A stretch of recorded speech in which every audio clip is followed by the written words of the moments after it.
Today's video is going to be a little bit different than the usual ones because today I'm going to share with you the very interesting story about how I finally bought my dream car at 19 years old and why I ended up selling it less than 2 weeks after. I think there are some pretty interesting moments in this story and maybe even some lessons that might be valuable to some of you guys who are similar to me in terms of your personality, your aspirations, and even your age. So I just hope I can save some of you guys some time and yeah, maybe you'll learn something from it. I definitely have learned from this experience, so let's get straight into it. So first of all, I just want to let you guys in on this secret, which is not really a secret, that I have been fascinated with cars for probably the past 3 years, like properly. Like I just love watching car content. I love learning about cars. That noise. That was a Maserati Quattroporte. Love driving cars since I got my driver's license. Like I've been driving a lot, and yeah, I just love sports cars, to be honest, and enthusiast cars. I'm not gonna say that I'm the most like technically advanced person when it comes to cars. Like I don't know every single little thing about them and how everything works, but in general I would like to say that I'm passionate about them, right? It's something I enjoy spending my free time on a lot. So yeah, but ever since I was little, like I always loved cars. Like even the movie Cars was my favorite, movie when I was little. And basically, when I first started building my business, or I had the idea to start making some money or building an online business or anything like that, like one of the biggest motivations for that was because I wanted to have a cool car, or a car that I would love personally one day, right? And so I actually did all those different things when it comes to like manifesting things and creating a vision board and all that. So I actually had a vision board, and my first like dream car was a BMW M2 in the glorious Long Beach blue color. I don't know, for some reason, like ever since that car came out in 2016, I just like loved the way that thing looks and sounds and just everything about it, to be honest. Got like super obsessed with it when I was 16, 17 and just got started with my business. Like I had the vision board, I was looking at it every single day, and I was really trying to make that happen, right? And then a bit later on at like 18, I realized that I think material things are nice, and cars and watches and all these things are nice, but I don't think it's something you should be looking at every single day, because you're kind of like putting it on a pedestal and making it out to be something bigger than what it really is. That's my personal opinion on it. But anyway, so the point of the story is I always wanted this car for a long time, and so this year, I was like, I'm finally going to pull the trigger, even though the used car market is probably the worst it's ever been. So I bought this M2, like I think it was like a month ago at this point or something like that. And I bought it for almost the same amount of money that it would have costed when it was new, because of how high used car prices are right now. Bought this car cash. I was comfortable to be able to afford it, right? So I was like trying to be pretty smart with it, not buy it too early, but also I really wanted it for a long time. So I did kind of stretch, I guess, with what I should have gotten, but hey, I didn't regret it at all. And when I finally got this car, I was so happy about it, right? Like when I was waking up, I was like, oh yeah, I can't wait to go down to the garage and go to the gym and drive the car. And then basically I used this car as like a reward at the end of my day. So I was like, if I finish all the tasks that I have for this day, I'm gonna let myself drive the car and rip it a little bit on some nice roads and like.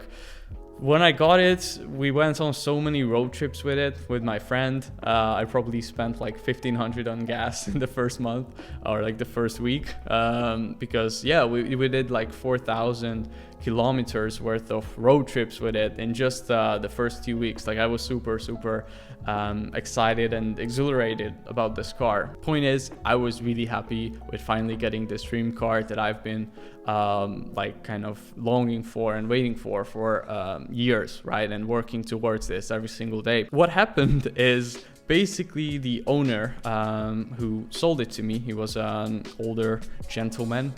He wanted it back a lot because he really regretted selling it. Basically, I told him like, no, I don't really want to sell it. Like I like the car a lot. You know, I used it a lot. I even like, unfortunately, I've curved the rims a bit and like messed it up a bit. I mean, nothing happened to the car, obviously, mechanically, but the rims did get a little messed up here and there with parking, whatever, like things like that happen, right?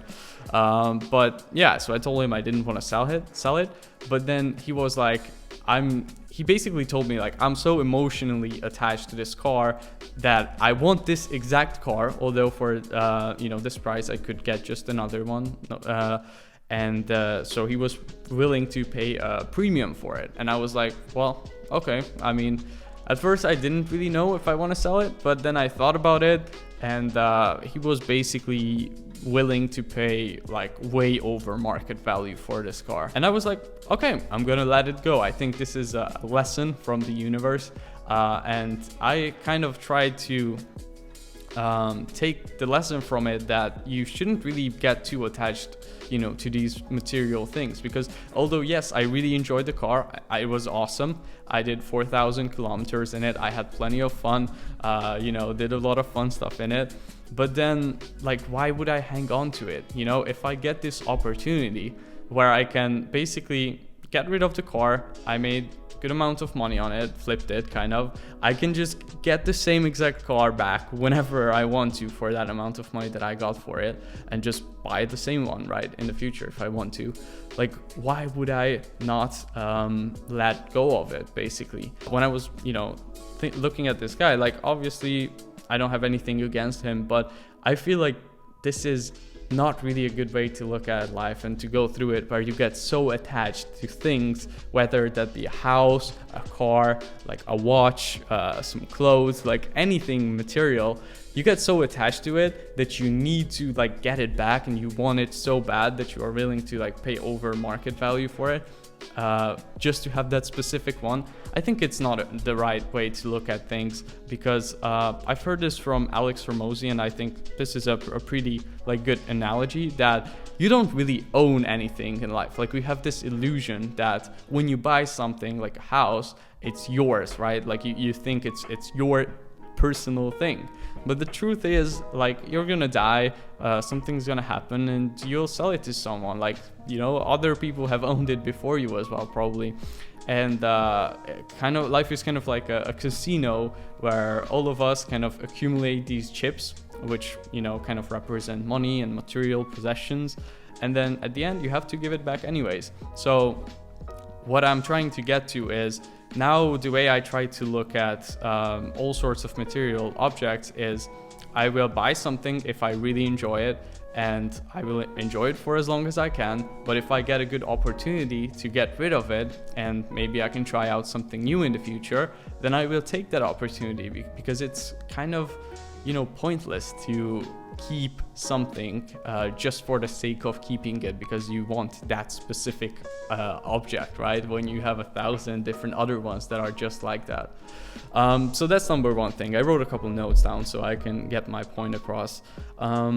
So yeah, the reason I sold it basically was, I realized at the end of the day, it's also just a car. It's just a material thing. Now, I want to highlight that out of all of the material things that I have spent money on, whether that be like even, I don't know if vacations count, but even vacations, watches, clothes, anything like that, this was the most fun thing that I ever bought, and the thing that brought me the most amount of joy over time, and that didn't really fade as quickly. And I think the reason for that was because I'm genuinely passionate about this. I didn't just buy it for status or anything like that, but because I genuinely wanted to enjoy this car. Now, if I wanted to get like a fancier car, for the amount that good condition M2 goes for, you can get like a Jaguar F-Type or a Lotus or something like that, which looks way more flashy and not just like a regular BMW. but it is a car that was genuinely incredible to drive, and so that's the reason I got it, right? So that's one thing. Like, if you're gonna spend money on material things, make sure you spend it on something that is actually something you enjoy, because then you will still be able to get joy from it like weeks after, unlike when you buy some clothes or something like that you buy really just to have others look at you a certain way. Like, you won't derive much joy from that, to be honest, after a few days. And then also another reason why I sold it was like, okay, well, how could I use this money in the current like situation of the world, where we are in the Matrix. The Matrix is like breaking down, the financial markets are going to shit, crypto's going to shit, everything's going to shit. How else could I use this money? And what future potential am I missing out on by basically being so attached to this material thing? And if I look at it like, okay, I could use this, 50, 60, whatever K, like just enjoying this thing that's kind of losing me money. And yes, it does give me some fun, but I mean, it still gets boring after a little. Or I could invest it somewhere and maybe make 300K with that money in a few years. Like, what am I going to think 5 years from now or 10 years from now? Which one should I have done? And so I came to the conclusion that, hey, like, it's probably a better idea that if I still want to have like a fun car, and it's still important to me, to get something a bit more sensible that is like way less to maintain, it costs way less, I don't need to tie up as much capital, and then be able to use that extra cash that I have to invest in opportunities that are going to be rising up in the near future, right? So I think that's important to think about, especially if you're young like me, that yeah, all of these things are fun, and it's fun to drive around in a nice car, have nice clothes, whatever. But in 5 years, you're not gonna give a crap about that, and you can always just rent these things if you just want the enjoyment of having that experience for a little, and probably long term, like, you're going to be happier if you make the decision not to hold on to something just for the sake of holding on to it, if you could make way more money with that money somewhere else. Another reason why I sold it was just like, I can always get a new one back if I really miss it, right? And that's the thing that I think the person who sold it to me doesn't really get, or maybe just doesn't care anymore, I don't know. And also, yeah, like, the main reason is just that this kind of emotional attachment to objects is not really healthy for you, I think. And so I wanted to kind of force myself into that position where I get used to selling things that I really enjoy in the moment, because then in the future, if something like this comes up again, maybe at a way bigger scale, then I will be able to make that decision to do the logical thing, the thing that aligns with my long-term values, easier than if I have never done anything like that before in the past. Again, some of the lessons that I think might be, interesting to some of you guys, or maybe can take something from it. First one is that excitement always wears off, right? Nothing is going to be as good as you make it out to be in your head. If you have been kind of raised seeing this stuff on television, like if you grew up wealthy, that's a different thing. You know that all these material things don't hold as much value as people kind of give it. But if you have to make kind of your own money and you have to build your own thing, and you didn't really grow up with this, and it was something that always interested you, like getting the nice car, the nice house, whatever, then you will have to go through this and kind of learn this, that yes, like, money doesn't make you happy. The excitement of it wears off. It's not as cool as you thought it was. But I feel like you have to go through that to be able to fully comprehend it. Like with anything you buy, the excitement of it is going to wear off. I think you can get the most amount of joy from just striving towards something and working towards getting something new, and really just improving yourself and working on the kind of man or woman you are as a person. Another lesson from me is that you will still get the best amount of return on your money in terms of like joy and excitement you get from money spent on things that you are actually passionate about. I think whatever the car is for you, whether it's a certain sport or a certain activity, anything really, or you're into collecting like baseball cards, whatever it might be, I think it's still if you're gonna spend the money anyways, like you shouldn't spend it on things that you buy just to try to make yourself look a certain way or impress others. You should spend it on things you genuinely enjoy, because that's the only way I think you're not gonna regret the decisions, and that's the only way you can get the most amount of happiness still from spending money. Another lesson is that there is always a next level, and you will never you will never be super satisfied or fully satisfied with what you have at the moment. So before I bought the M2, I was like, okay, like this is enough for me. You know, the M2 is like a perfect daily driver and fun car as well for me. Why would I need like much more than that? So of course, I always knew, or I still think that whatever, I will be able to drive the Lambos, Ferraris, all that if I continue on the path I'm on. But I was like, well, what more than this do I really need? But then once I got the M2, I was like, well, that 911 is looking like really nice. I want something like that, because you're always looking for that next progression, right?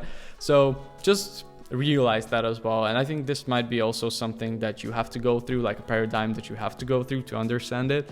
But with whatever you buy, you will always look for the next thing once you have it for a little bit, and you will not be 100% satisfied with it. And the last lesson that I took from this is that I think I made the right decision that aligns with my long-term values. And what I mean by that is, like, the amount of extra money I made from this is not so much that I can make that in like half a month or a month, okay? So it's not like it was life-changing money. That's not the reason why I sold it. The reason I sold the car is to practice the morals and the values that I want to embody long term in the present moment. And that is, you know, not to hold on to things and make the logical decisions. And in this case, selling the car was a logical decision, the smart money move. And if you are young, then I encourage you that if you come into a situation like this, make the smart move, even if it's hard to do in the moment because you enjoy that certain thing or whatever, or you want to buy something and instead, like, you know, you should invest that money instead, or buy a course or a coaching program. Do that, because that's what's going to make you proud in the long term. And I wasn't even sure if I should sell it, because, like, why should I sell it? Like, I can make that money back very fast and it's not going to make any sort of difference in my life. But I'm happy I did it, because it reinforced the character, the character traits that I want to embody long term and have as a man. Okay, so yeah, if you're young, like, play smart with your money and buy stupid shit when you can, like, literally afford it, like this, with a few weeks worth of income, and you don't even need to think about it twice. Because again, like, why would you rush it if it's going to not be as good as you think it is anyways, and it's gonna wear off soon? So I hope some of you guys found this interesting. I mean, I know this is very different than the kind of content I usually create, but I wanted to share this story because even if there are just a couple other guys or girls out there who are 16, 17, 18, 19 and will get into a similar situation like this, I want this to be a guide for you or something like that, just so you know that other people have went through this as well. And I just wanted to share my personal thoughts and opinions on this. Don't take this for granted. Like, these are just my 2 cents. My view on this might change in the future, but that's all that is. So hope you enjoyed this little story time video, and I will see you guys in the next one.